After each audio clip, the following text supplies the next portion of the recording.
कोई दोस्त बोलता था कि यार सोचो अगर माँ मर गई हो, तो मैंने माँ से बोला माँ ऐसी बात करते करते करते तो फिर ना वो उसकी आदत सी लग गई और फिर उस लेवल पे आ गए कि यार अब ये चली जाए नहीं, तो फिर पता नहीं क्यों नहीं निकल रहे थे आंसू। जिस बारे में सोच के मैं रो के वैसे अभिनय किया हूँ जिसमें लोग तालियां बजाएं, लोगों को बहुत अच्छा लगा है, वो चीज पे वहां नहीं निकल रहा। सब कुछ हो गया। अब इलेक्ट्रिक चूल्हा में डालने से पहले आपका क्या होता है, बाहर ही सब वो पूजा पाठ हो जाता है और एक थोड़ा सा वो आग ऐसे देते हैं बाकी, तो वो जस्ट करने से पहले लिपट गया मैं और आंसू नहीं आ रहा है। मैं सिर्फ मौत का गम नहीं है, मुझे लगा यार ये लास्ट देख रहा हूं।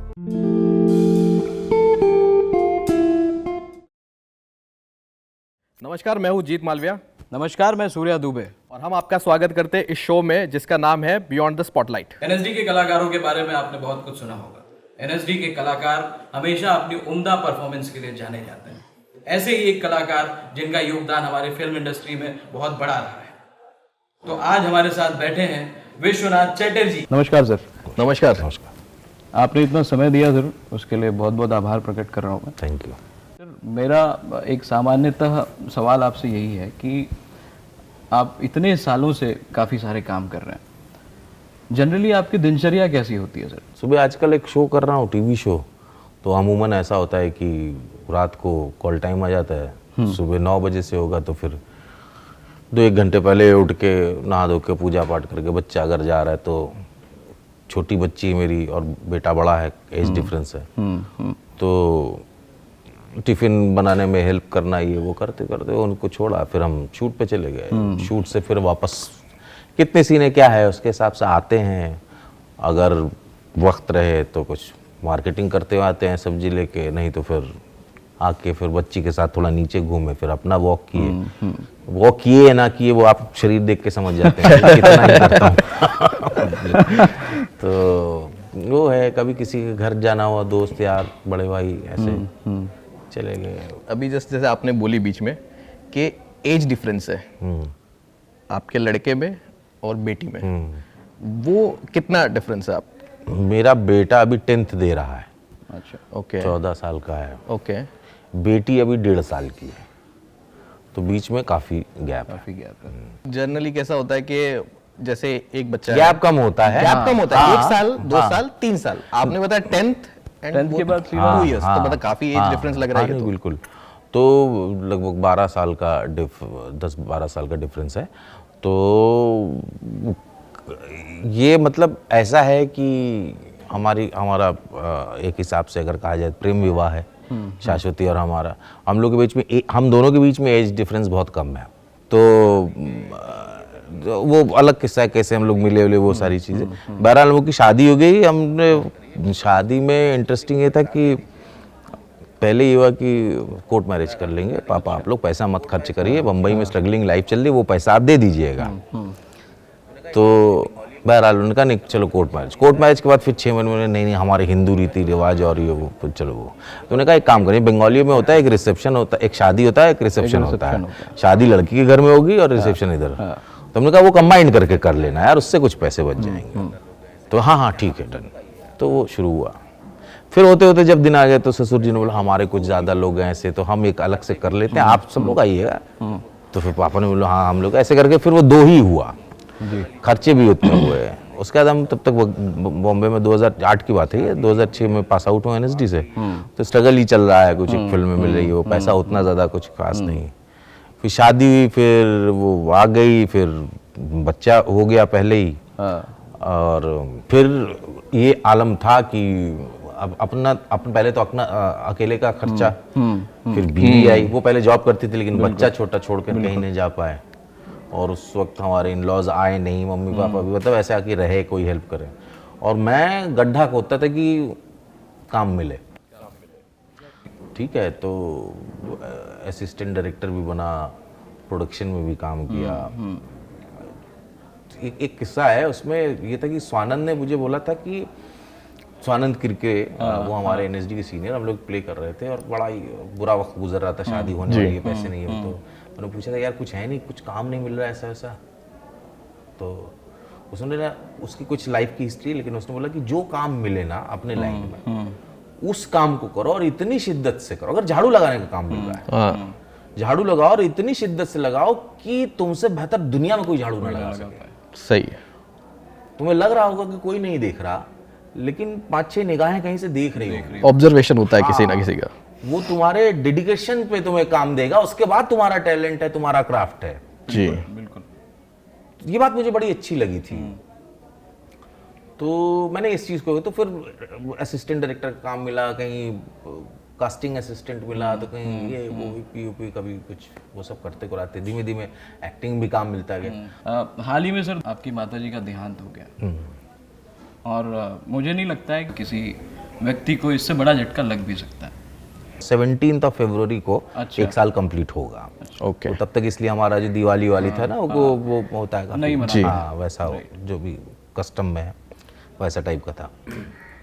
माँ ने हाँ ये कि इस फील्ड में जाने के, उसमें जो फादर इंजीनियर थे वो हमेशा चाहते थे कि पढ़ाई लिखाई करके, क्योंकि मैथ्स फिजिक्स अच्छा था तो पढ़ के आगे, लेकिन 10th से जो है मैंने कर्व ले लिया थिएटर की ओर। ओ फिर एक बार बाहर दूसरी जगह एडमिशन करा के आए थे पापा, लेकिन मैं वहाँ से प्रतापगढ़ करके एक जगह है, वहाँ पर एक वो था, उत्तर प्रदेश में प्रतापगढ़। हाँ मतलब इलाहाबाद में रहता था, प्रतापगढ़ कानपुर या लखनऊ के बीच में था जी। उसमें राजा भैया वहाँ के बड़े फेमस पॉलिटिशियन हैं, तो उनके यहाँ कॉलेज, तो वहाँ हम गए थे।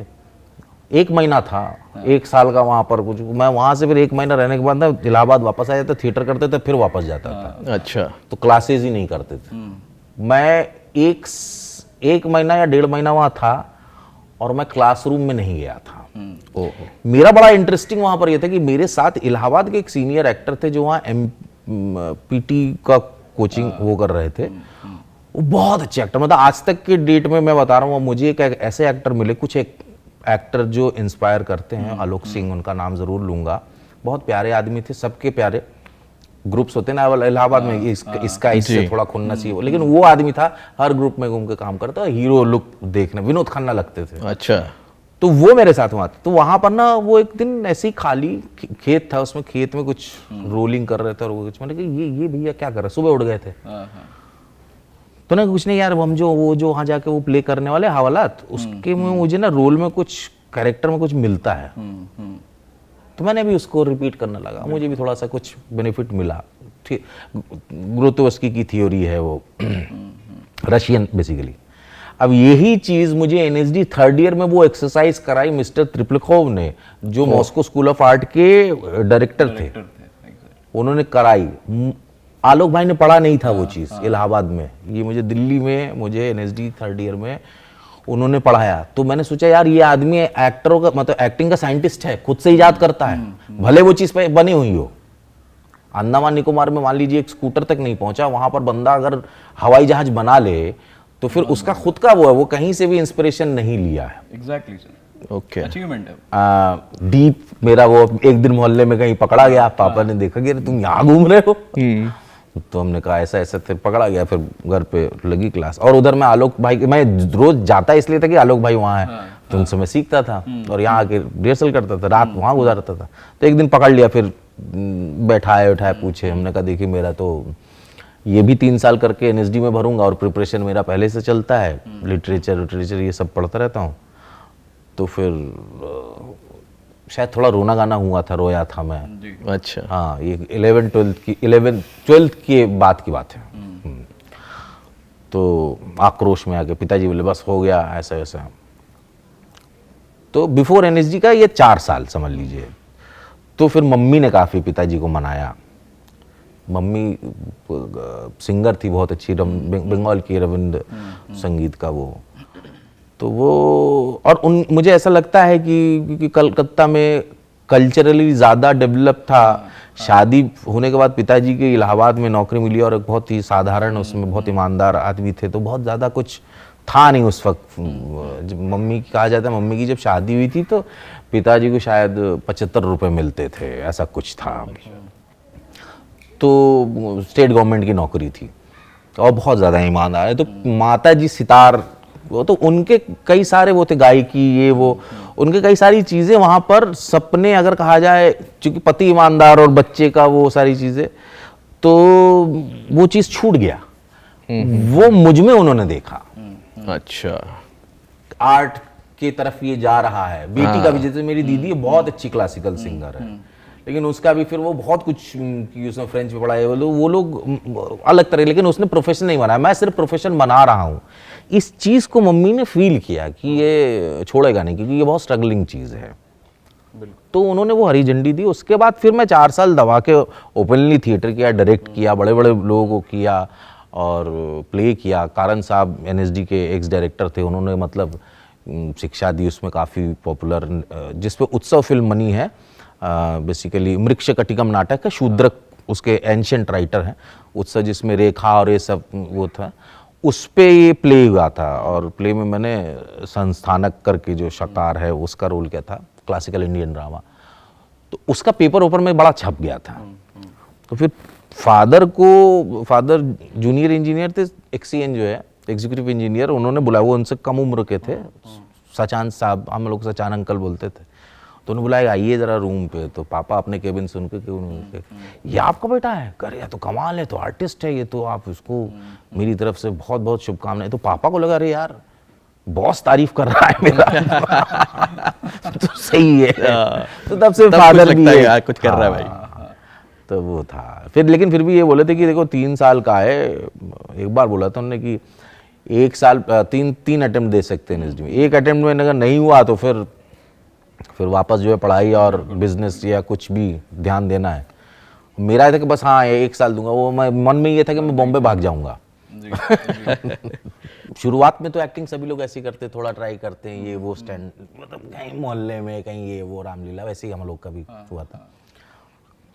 तो क्या होता था ना कि अच्छी एक्टिंग नहीं करता था, क्योंकि पता ही नहीं क्या है, या अभी भी मुझे लगता है कि अच्छी एक्टिंग नहीं करता और बेहतर कर सकूं। कुछ जेन्युइन ऐसे लोग हैं जिनको मैं जानता हूं कि वो मुझे झूठ नहीं बोलेंगे, पुराना संबंध है, वो जब बोलते हैं कि यार उस जगह पर वहाँ पर अच्छा किया और ऐसा मीनिंग निकला, तो मुझे लगता है कि हाँ ये इस आदमी, ये मुझे गाली भी दे देता है तो ये सही बोल रहे हैं, तो इस जगह पर मतलब मैं थोड़ा बेटर हुआ हूँ। तो वही है, शुरुआत में जब क्या था, डायलॉग याद करके स्टेज पे करते थे। फिर कभी और इमोशनल वाला जब सीन होता था ना, तो बच्चे ही थे उस वक्त, इतने 17-18 साल के थे, तो इमोशनल कुछ होता था तो होता नहीं था कुछ, डायलॉग ही चलता था, नकली एक्टिंग होती थी, ऐसा लगता था। तो वहाँ के जो लोकल थिएटर के जो टीचर्स हैं उन सबका बहुत सम्मान करता हूँ, क्योंकि उन्होंने शुरुआत कराई। अजीत विक्टरनाथ और गुजर गए हैं सर सबसे पहले, अगर बाल भवन में, उसके बाद फिर दत्ता सर, परिमल दत्ता सर, बहुत ही फेमस प्ले राइट भी हैं वो। तो वो बोलते थे कि अपने घर की कोई हादसे या उसको याद करो। तो अभी 18 साल में ऐसा कुछ भगवान की दुआ से कुछ ऐसा नहीं हुआ टचवुड तब तक कुछ। कोई दोस्त बोलता था कि यार सोचो अगर माँ मर गई हो, तो मैंने माँ से बोला, माँ ऐसी बात, तो कहे मम्मी हंसने लगी, गए कि सोचो क्या करोगे तब क्या होगा।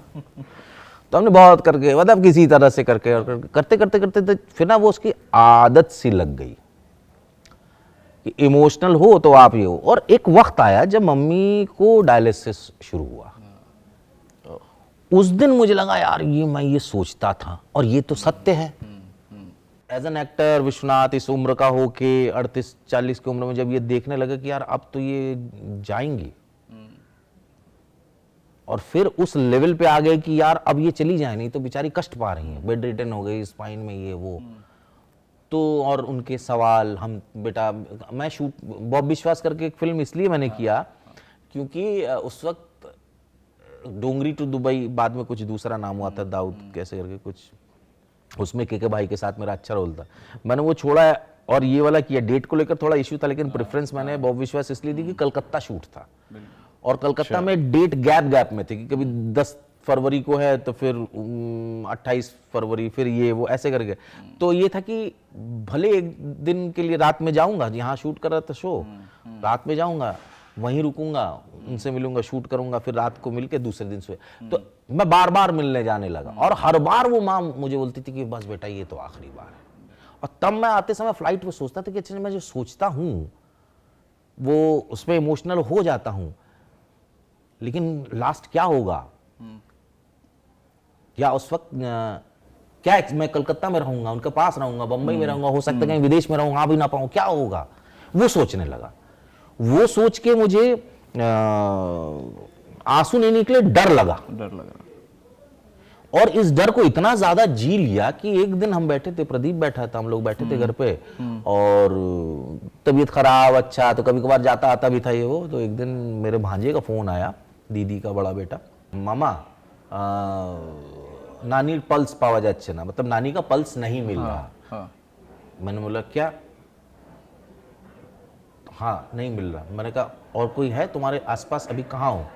तो घर पे ही हैं, तब नाना जी भी हैं, मम्मी है, और भी बहुत सारे लोग हैं, कुछ लोग आए थे तब।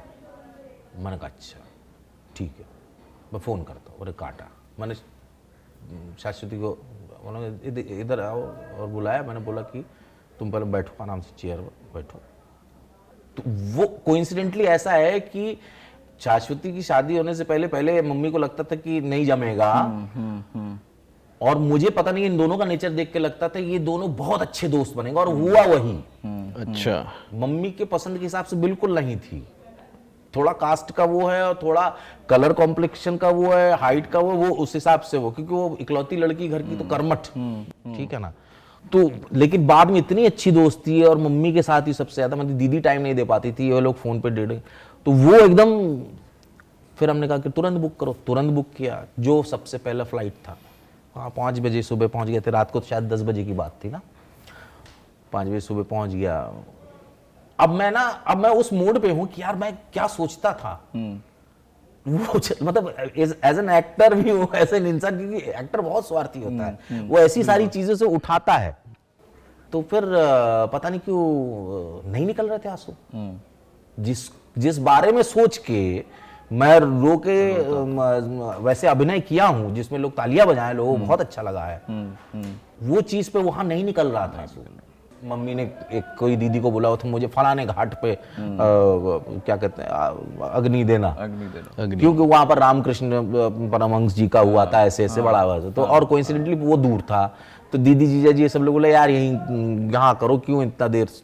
लेकिन वहां गया उस दिन, वो ब्लॉक था, तो वहां फिर वहां से वहीं जाना पड़ा, वहां एक सब कुछ हो गया। अब इलेक्ट्रिक चूल्हा में डालने से पहले आपका क्या होता है, बाहर ही सब वो पूजा पाठ हो जाता है, और एक थोड़ा सा वो आग ऐसे देते हैं जी जी। तो वो जस्ट करने से पहले लिपट गया मैं, और आंसू नहीं आ रहा है। मैं सिर्फ मौत का गम नहीं है, मुझे लगा यार ये लास्ट देख रहा। तो उन्होंने तो कब लास्ट देखा था?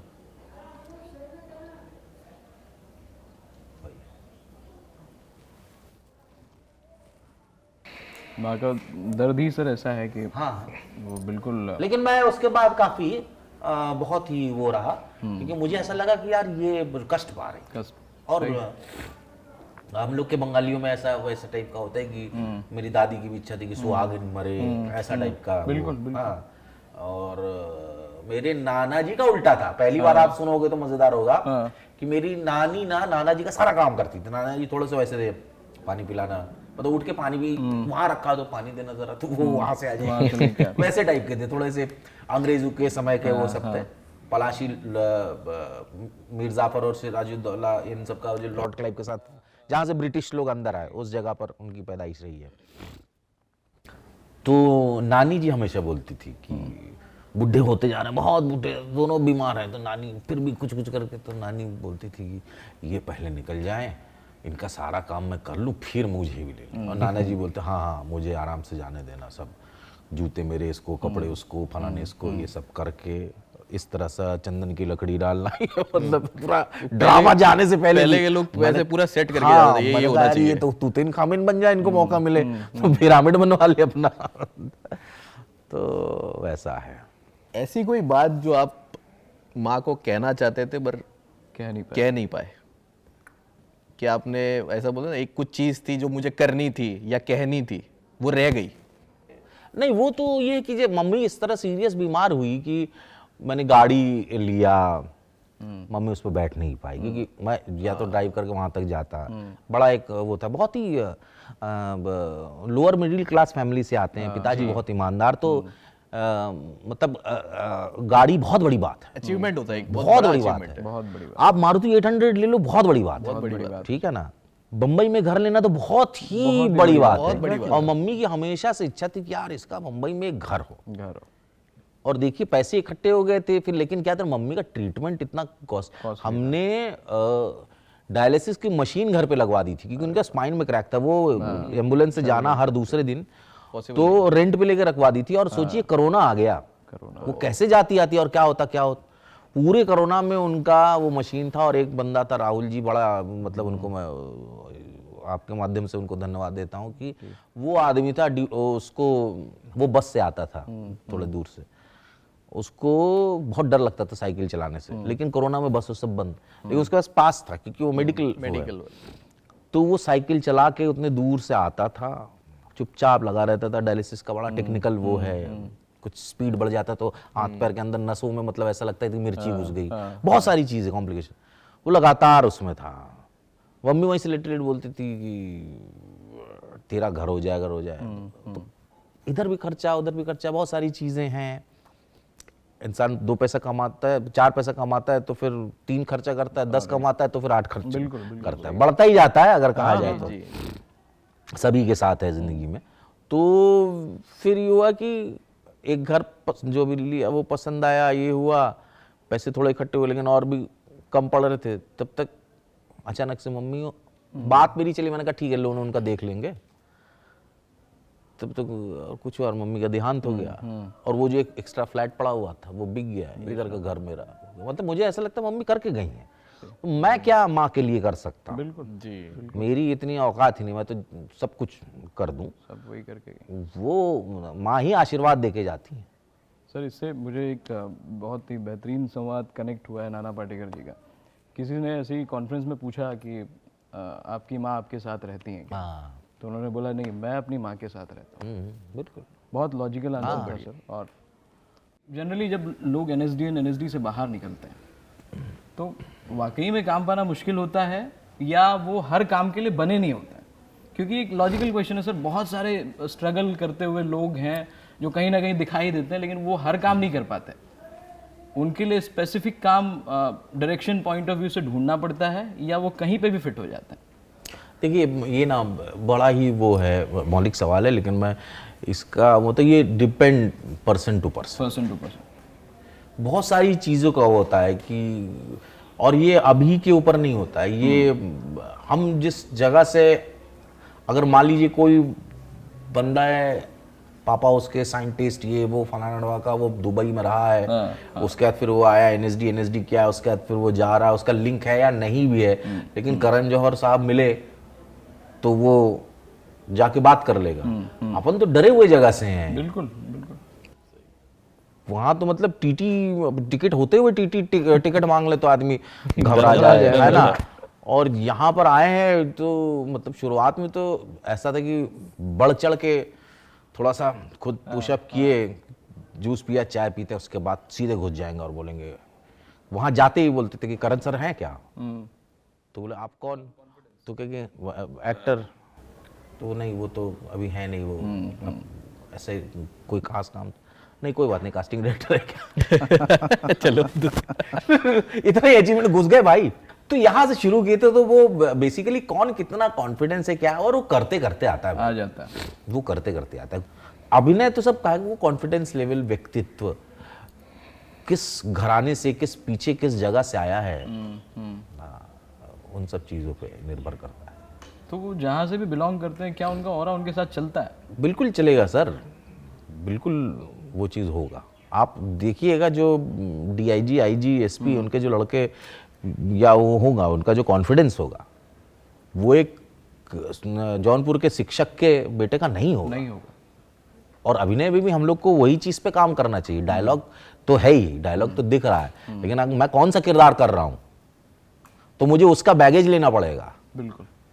और अगर मान लीजिए किसी शिक्षक का लड़का ही अगर उसका ही किरदार है लेकिन वो बहुत लीडिंग क्वालिटी, तो लीडिंग क्वालिटी कैसे आई इस पे हमको जाना पड़ेगा। बिल्कुल। उसका कोई की पॉइंट होगा, वो ढूंढना पड़ेगा कि उसको सडनली कुछ ऐसा होगा। बुक्स के वो एक बार मैं ऐसे खुद से बना लेते हैं हम लोग कि वो ना हाई स्कूल में एक बार फेल हो गया होगा, फिर उसको बहुत शेम लगा होगा, मेरे फादर टीचर हैं, उनकी किताबें मैथ्स की चलती हैं और मैं फेल हो गया, शर्म की बात है। तो फिर वो अगले साल इतना प्रिपरेशन किया कि वो कॉन्फिडेंस में आके अच्छे पोस्ट पे पहुंचाइए क्या, और उसके बाद उसका कॉन्फिडेंस अलग ही होगा।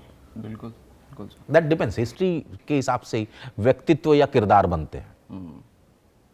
सो मतलब किसी जैसे ये जनरलाइज सवाल होगा जो नॉर्मली जो एक्टर बनना चाहता है या जो भी अभी भी स्ट्रगल में है उनके लिए ये रहेगा कि एनएसडी जाओ या एक्टिंग स्कूल जाओ या फिर डायरेक्टली ऑडिशन दे के, लोग काफ़ी कोई कर रहे भी ऐसे कि डायरेक्टली मैं ऑडिशन दे के यार एक्टर बन जाता हूँ, तो या फिर आजकल तो रील्स चल रहे हैं, रील्स के स्टार बन रहे हैं। सर ये फिर वो ये पर्सन टू पर्सन वेरी करता है। आप गाड़ी चलाना आपके भैया ने सिखाया या आपने खुद ठुक ठुक के सीखा या तो आप किसी ट्रेनिंग स्कूल गए। ओके। लास्ट में अल्टीमेट यही है आप गाड़ी सड़क पे कैसे चला रहे हो। और जैसे आपने कहा कि करते करते प्रैक्टिस, या आप जितना काम करो आप उतना उम्दा कलाकार बन सकते हो, तो वो प्रैक्टिस करनी पड़ेगी। बिल्कुल, आप अलग अलग पॉइंट ऑफ व्यू से देखना पड़ेगा। जी। अलग अलग तरह के धाराएं हैं अभिनय की, ज़रूरी नहीं आप एनएसडी जाए, वैसे भी अलग अलग तरह से अलग अलग समय में कैसे अभिनय होती थी, क्या कारण है। फिजिकल थिएटर जैसे कि नाट्यशास्त्र जो भारत का एंशंट वो, उसमें आंगिक वाचिक सात्विक आहार है, ठीक है ना। आंगिक मतलब फिजिकल, वाचिक मतलब स्पीच, सात्विक मतलब जो पर्सनालिटी और वो जो अंदर के तो आत्मिक वो जो है वो रूहानी वो, और आहार मतलब जो गेटअप हमने रखा। अभी मैं ऐसे बैठा हूँ, इसमें मैंने सूट बूट कोट पहन लिया तो एक अलग रहेगा, गांव वाले का वो पहले, वो अपने आप एक पिक्चर ही अपने आप दिखा देगी ये किरदार है।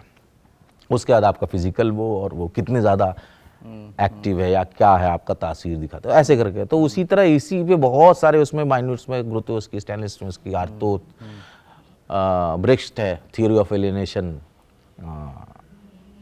थियोरी ऑफ एलिनेशन बड़ा इंटरेस्टिंग है, लाइफ में हर जगह काम आता है कि वही चीज़ है। जैसे मान लीजिए मम्मी की डेड बॉडी है, ये है वो है, आप पूरा एक इमोशनल उसमें, लेकिन अचानक आपकी बच्ची मान लीजिए वहाँ पर रो रही है, तो मैं उसको अरे यार इसने खाना नहीं खाया शायद इसको खिला दो। आपने ब्रेक किया, उससे गए, तो ये एलिनेट करना रियलिटी के साथ। ये तो बहुत तरीके अभिनय में कौन सा माइन्यूट पॉइंट है और हर तरह पे एक ट्राई करते रहे, अलग अलग अभिनेताओं को देख के, पढ़ के, जान के, और ये वाला सोशली के साथ साथ वर्ल्ड वाइज, मतलब जितना ज़्यादा आप जिस विषय पे जान सके, पढ़ सके, सुन सके, सोशल मीडिया का ये बड़ा अच्छा उपयोग है, न्यूज़, ये सारी चीज़ें जितना हद तक जान सके, जानने को तो कितना कुछ है, वो सारी चीज़ें एक एक्टर के लिए ज़रूरी है।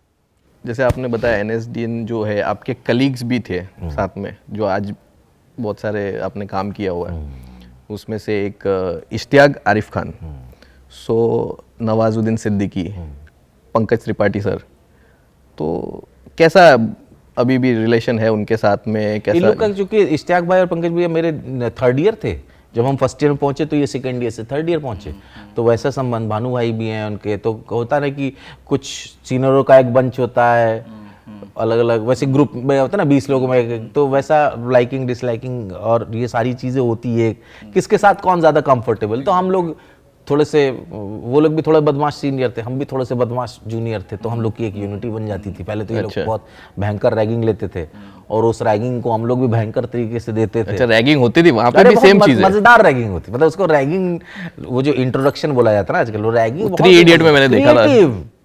रात भर में आपको ये पेंटिंग बना के देनी है और दिन भर जगे हुए हैं, या गाना बना के सुबह जगाना है, तो म्यूजिक कंपोज करो, गाओ और सुबह जाके जगाओ अच्छा सा गाना। मुझे याद है कि क्या राजेश अभी एनएसडी का रेपेटरी चीफ है, मेरा बैचमेट, वो बहुत अच्छा म्यूजिक करता था, तो रात में रात को 1:30 बजे तक ये करो वो करो, पेंटिंग बनाओ, सवाल जवाब ये सब, तो गाना एकदम सुलाते समय सोते समय, सुबह जो है हमको 6:30 बजे जगा देना, अब 1:30 बज रहा है, तो गाना था ऐसे कुछ लकड़ी और पाइप से, कुछ इंस्ट्रूमेंट लेके नहीं आ सकते, कुछ अलग अलग, तो टक टक टक टक करते करते जाते थे और होते थे जागो रे दादा जागो रे, सूरज ने ले ली अंगड़ाई जागो रे, पंछी अपनी बांग सुनाए जागो रे, जागो रे दादा जागो रे। उसके बाद फिर क्या,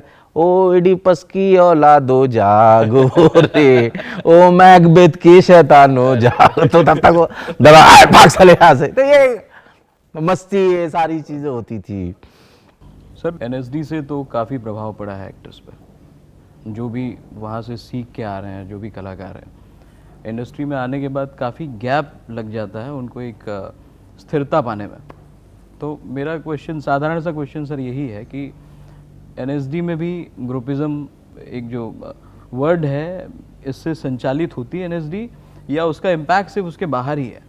एनएसडी के मतलब पास आउट लोग के कोई ग्रुपिज्म मुंबई में ऐसा कुछ पूछा? नेपोटिज्म जैसा, नेपोटिज्म जैसा एक एनएसडी का नेपोटिज्म बोल सकते हैं अपन, वैसा कुछ है क्या? ऐसा नहीं, एनएसडी का नेपोटिज्म क्या होगा? क्या होता है ना, जान पहचान वाली बात होती है। आपने देखा है, मान लीजिए थिएटर करते हुए एनएसडी में, आपको अगर आप राइटर डायरेक्टर या वो हैं तो आपको लगा कि इस रोल में वो ज़्यादा फिट होगा, ऐसा, क्योंकि वो पहले से कोई पॉपुलर तो है नहीं जिसको आप, अगर मान लीजिए है तो फिर तो वो तो उसने नाम बना ही लिया है। हाँ, अब इरफान खान साहब को कोई इसलिए थोड़ी ना लेते थे जब वो पॉपुलर हो चुके थे कि वो एनएसडी पास आउट, उन्होंने अपना बना लिया है, मकाम बना लिया है। तो होता ये कि जैसे मुझे किसी ने, मुझे एक रोल मिला था तो वहाँ ऑडियंस में एक सर थे, उन्होंने मुझे कोई प्ले देखा था, वो प्ले देखने के बाद मुंबई में आए थे, उनको कुछ बनाना था तो उनको याद आई, तो उन्होंने खोजा और फिर मैं बॉम्बे में ही था तो हमने उनके साथ वो किया था कि छोटा सा डॉक्यू फिल्म थी वो डीडी के लिए।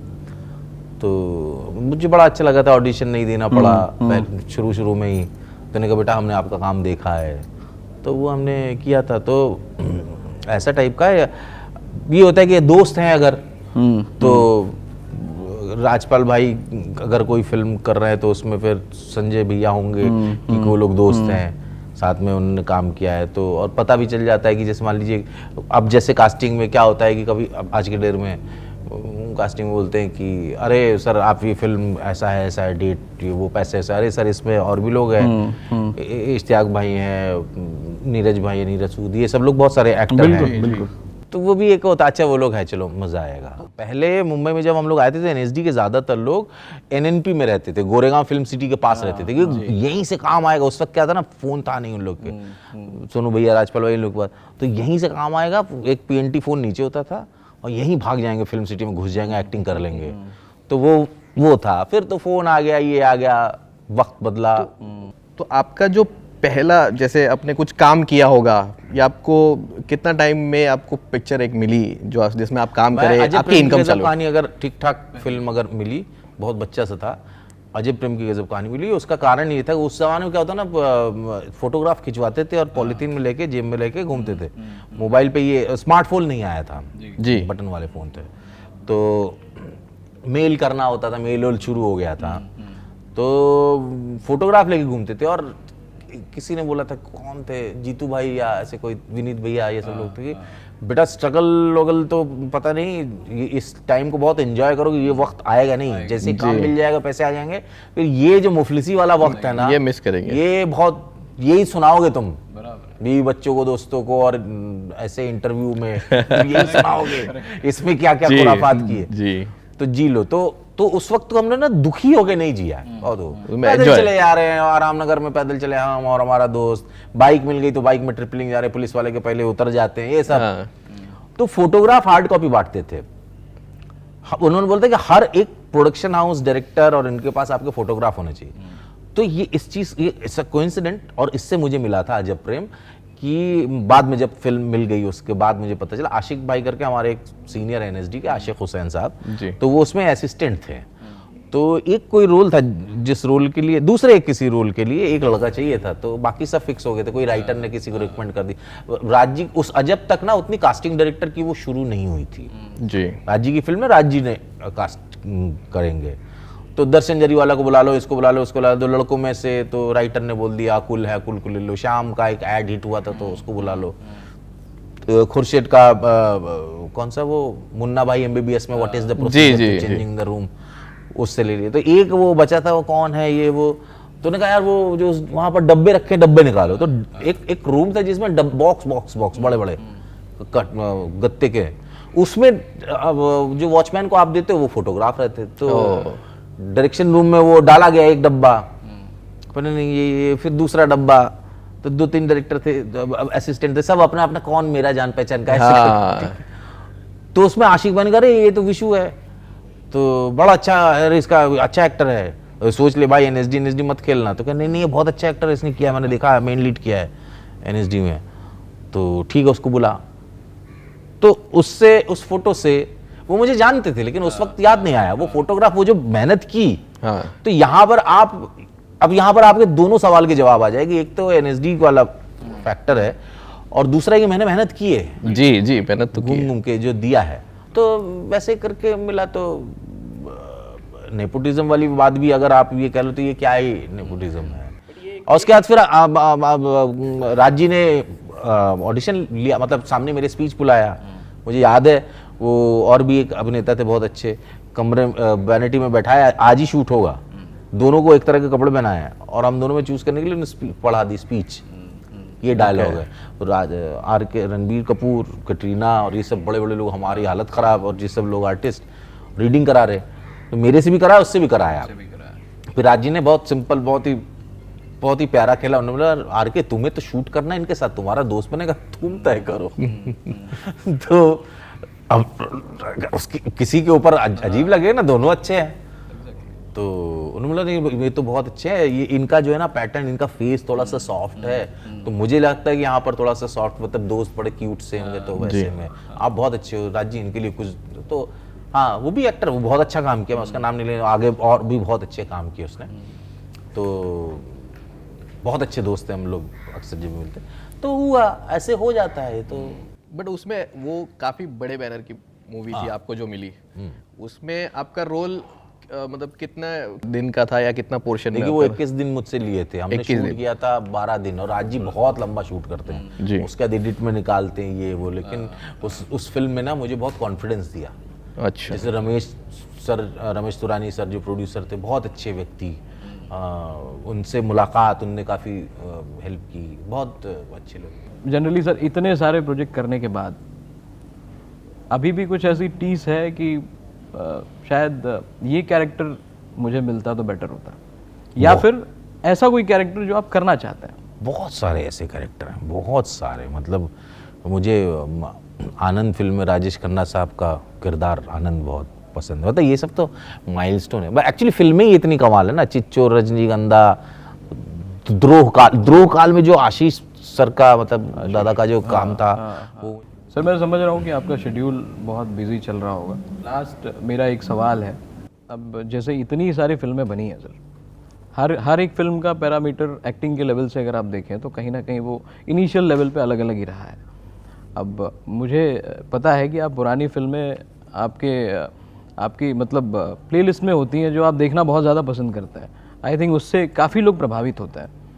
तो मैं जनरली सर मेरा थॉट प्रोसेस यही है, मैं आपसे एक पूछना चाहूँगा कि ऐसी कौन सी फिल्म है जो आजकल की युवा पीढ़ी को देखना चाहिए और उससे क्या प्रभाव उनके ऊपर पड़ेगा? एक्चुअली तो मतलब फिल्में देखना मुझे पसंद है और हमेशा लगता है कि इसमें कुछ यूनिक हो, कुछ अच्छा हो, थोड़ी देर देख के, और मैं ज़्यादातर फिल्में देख ही लेता हूँ। ये पुरानी फिल्मों में जैसे मैं बता रहा था कि आनंद, वैसे किरदार और ये द्रोकाल देखने में बड़ा अच्छा लगता है, क्योंकि वेल मेड फिल्में हैं, अच्छी लगती है मुझे।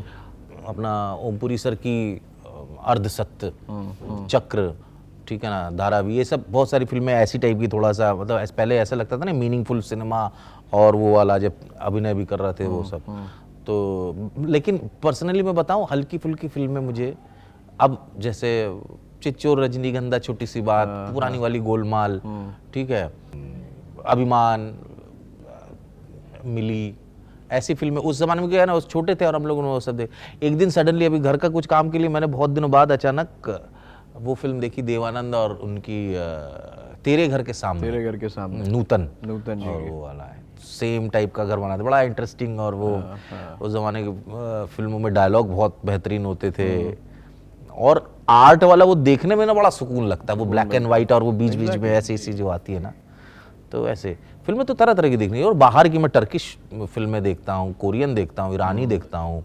बंगला में जितनी भी है ज़्यादातर देख चुका है। सत्यजीत रे की ट्रायलॉजी बहुत अच्छी है, वो तो एज अ स्टूडेंट एक्टिंग और डायरेक्शन और इन सब फील्ड के लिए पथिर पाचाली, ओपुर संचार, ये सब, आवारानंद और ऋतुपर्णो की कई सारी फिल्में। एक फिल्म बहुत अच्छी लगी मिथुन दा की, एज एन एक्टर बहुत कमाल का काम है, फिल्म का नाम है शुक्नो लंका, बहुत अच्छी। साउथ की बहुत, जूजू जॉर्ज की फिल्में मैं बहुत देखता हूँ, जूजू जॉर्ज, इरट्टा मुझे बहुत पसंद आई है। बहुत बहुत धन्यवाद सर आपका।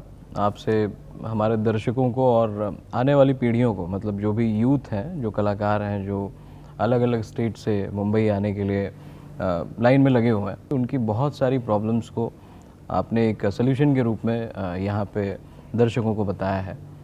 और इतना समय निकालने के लिए सर बहुत बहुत धन्यवाद। बहुत बहुत धन्यवाद सर। थैंक यू भाई। Thank you so much sir.